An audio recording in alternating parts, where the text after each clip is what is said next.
Patuloy ang panawagan para sa hustisya sa asong si TikTok matapos siyang barilin ng pana ng 5 beses sa Hacienda Puyas, Blumentritt, Murcia, Negros Occidental.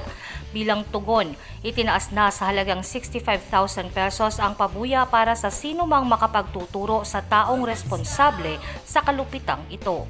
Iba't ibang animal welfare groups kabilang ang Animal Kingdom Foundation at Back Project PH ang nagkakaisang nanawagan na mapanagot ang may sala at tuluyang matigil ang anumang uri ng pagmamalupit sa mga hayop.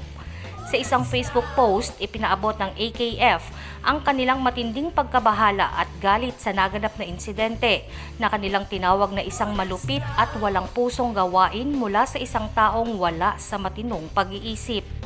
Bukod sa hustisya para kay TikTok, nanawagan din ang AKF sa publiko na maging mapagmatsyag at aktibong ipagtanggol ang mga hayop na walang kakayahang ipagtanggol ang kanilang sarili mula sa pang-aabuso at karahasan.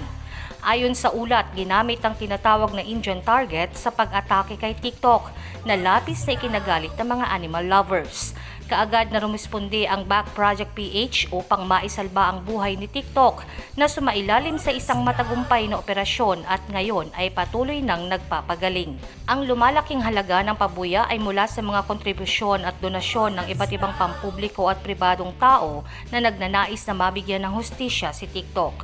Hinihikayat ang sinumang may impormasyon sa insidente na lumantad at makipagtulungan upang mapanagot ang gumawa nito. Jovelyn Astrero para sa Balitang Unang Sigaw.